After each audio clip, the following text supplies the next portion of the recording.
Kooxdan dhalinyarada gabdhaha ah ayaa waxay isku xilqaameen in xirfadda ay barteen oo cilaan saarka ah ay si tabarucaad ah ugu saaraan ku dhawaad 100 gabdhood oo ku nool kaamka Harqaboobe. Gabdhahan oo wax ka barta xarunta horumarinta qoyska ee rasmi ayaa saaka guryahooda ugu soo baxay in xirfadda ay yaqaanaan ee cilaan saarka ay kaga qayb qaataan farxadda gabdhahan danyarta ah ee xiradan ku nool. Firdowsi Cusmaan Kulane oo ka mid ah kooxda hablaha isxilqaamayaasha ah ayaa sheegtay in maadaama aysan shaqeyn awoodina in farxadda caruurta danyarta ah ay kaga qayb qaataan lacag ama in ay dharka ciida u iibiyaan ay ku dhalatay in farxadda caruurta danyarta ah gaar ahaan gabdhaha ay kaga qayb qaataan xirfadda ay barteen ee cilaan saarka. Magacaygu waa Firdowsi Cusmaan Kulane waxaan ahay arday xarunta horumarinta qoyska ee rasmi. Waxaan joognaa maanta tabeelaha kaam Harqaboobe. waxaan ujeedada aan u imaan wax waa xirfadda aan baranay maadaama arday aan ahay inaan caruurta tabaaleysan maadaama iid ay soo dhowdahay aan xirfadeena aan ku caawino maadaama aan wax kale u awoodin si farxadda maalmaha ciida aan la qayb qaadano maadaama aan wax kale u awoodin xirfadda aan baranay inaan cilaanka aan u marino. Miro Cali oo ah maamulaha xarunta horumarinta qoyska ee rasmi fikirkana oo maskaxdeeda ka soo maaxday ayaa sharaxaysa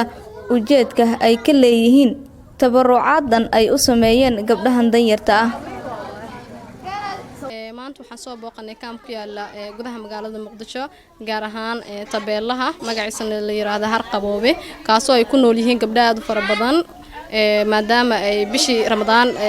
ramadaanka uu gabagaba yahay naguna soo fool leedahay ciidul fidriga diyaar garowda ciidul fidriga lagu jiro waxa ujeedada aan kaamka u imaanay ama aan ka lahayn waxay tahay maadaama ay jiraan gabdho aad u fara badan oo danyar ah deetana ciidii ay fooda nagu soo hayso aysan awoodin cilaan saarkii oo kale qarashaadkiisa inay iska bixiyaan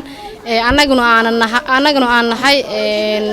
tiimka xarunta horumarinta qoyska ee rasmi oo lagu barto cilaan saarka iyo farshaxamada gacanta oo kale waxaan ugu talagalay ama aniga ahaan aan u diyaariyay tiim ka howlgala maalinta maalmaha ciida inta maalmaha ka horeeya si ay ugu adeegaan gabdhaha si aanan awoodin in iska bixiyaan qarashaadka cilaan saarka oo yaraan maanta sidaad arkaysaan 100 gabdhood aan ka farxinayna ama aan u marinaynaa cilaan saarkii markaan u soo bandhigay fikirka ahaa in gabdhaha dhibaataysan ee ku nool kaamka ku yaala gudaha magaalada Muqdisho in aan maalmaha ciida fooda nagu soo haysa aan u sameeyno cilaan fariya oo wax qarash looga qaadi doonin si ay uga qayb qaataan gabdhaha kale oo asaagooda ah way igu raaceen oo iyagana garab weyn uga siiyeen maanta wad u jeedaan shaqadii way wadaan. Qaar ka mid ah caruurtii cilaanka loo saaray ayaa muujiyay farxad waxa ayna u mahad celiyeen gabdhaha sida bilaashka ah cilaanka ugu mariyay.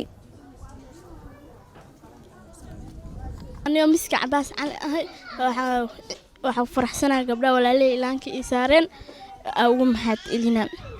in cilaanka lagu saarsay waragta waxba ma arki oo ku faraxsantahay haa faraxsana miska intee ka soo barakacday marka hore dhowey ka soo barakacnay aan faraxsanahay ciyaanisa waayasi oo ciyaanisa ha umada ha umadiya ku faraxsantahay in cilaan lagu saaro haa walaalihii cilaanka ku saaray ee gabdhaha ah maxaa leedahay Muqdisho oo ah caasimadda dalka ayaa waxaa ku nool kumanaan barakacayaal ah badankoodna ma awoodaan in caruurtooda ay u iibiyaan dharka ciida.